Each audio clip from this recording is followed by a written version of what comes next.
Hello folks, and welcome to another video of mine. And before I get started with this video, I just want to say that this is not a technical review. I'm not a technical person, so kindly do not expect a technical analysis of the game and the footage that you see on screen. Now, speaking of the footage of these games have been taken out straight from the consoles without any capture device, and the HDR setting on both the consoles, the PS4 Pro and the PS5, the HDR was turned off on both the consoles. So I would specifically like to point out that these games may look very different in person due to the different TV or monitor models that we use and the HDR settings done on them.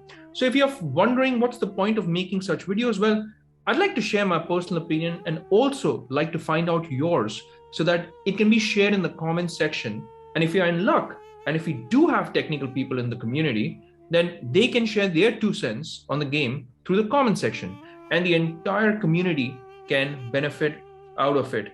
Now, this particular game, Assassin's Creed Origins, well, this was a game changer, no pun intended there, but this was definitely a game changer for the franchisee, Assassin's Creed, and it changed a lot of game dynamics. First of all, the controls were completely different to the previous games that came before this one. And what Assassin's Creed Origins also brought to the table was more RPG heavy elements. So this game felt more like an RPG, and there were a lot of places where you can actually upgrade your weapons, your gear, etc.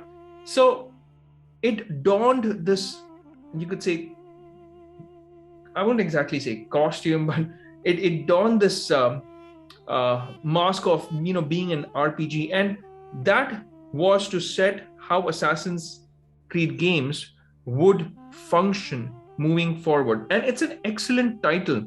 So if you haven't already played this, then what are you doing? You should download this game. It was excellent. Bayek's story is also fantastic.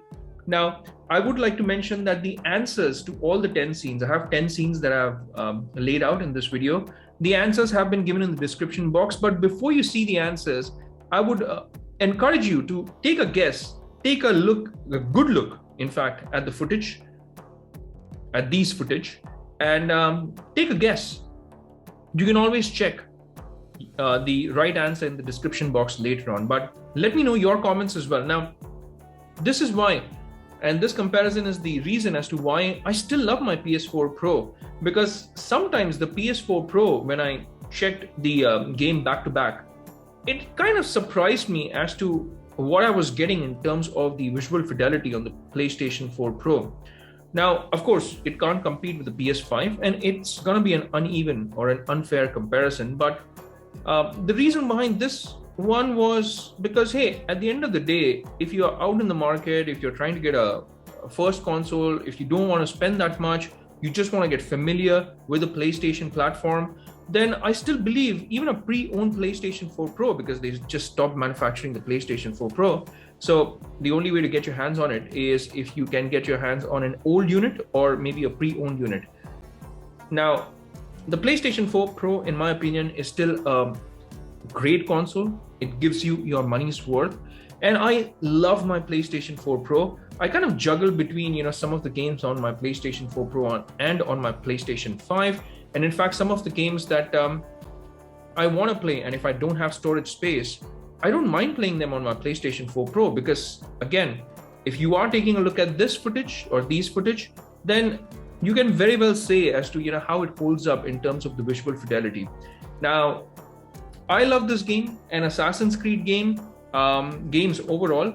Now, this particular game unfortunately did not receive the update like Odyssey. So if you are actually looking forward to an update on this game, then I think you are going to be disappointed, because I don't think they're going to put out any update for Assassin's Creed Origins where it's going to get like a 4K 60 FPS update. So I don't want to set false expectations, and I think the developers are also pretty much clear on that. It would be great, however, you never know. Ubisoft, hey, if you can surprise your gamers, your audience, then kudos to you. But I think right now, the way it is, it's going to function that way only. It's just locked at 30 frames per second on both the PlayStation 5 and on PlayStation 4 Pro. That's a shame, but hey, Still, this game is pretty to look at, and I would highly recommend that you pick this up. Well, that's it for this video, folks. Do comment in the comment section and let me know, what you thought about the PlayStation 4 Pro, and if you made any mistakes or you were spot on with your guesses. So I'll see you lovely folks in my next video. It's a wrap for this one, and until that time, I'll say happy gaming, take care, stay safe, may God bless you all. And hey, hit that like and subscribe button before you go, and also that bell icon. So I'll see you lovely folks in the next one.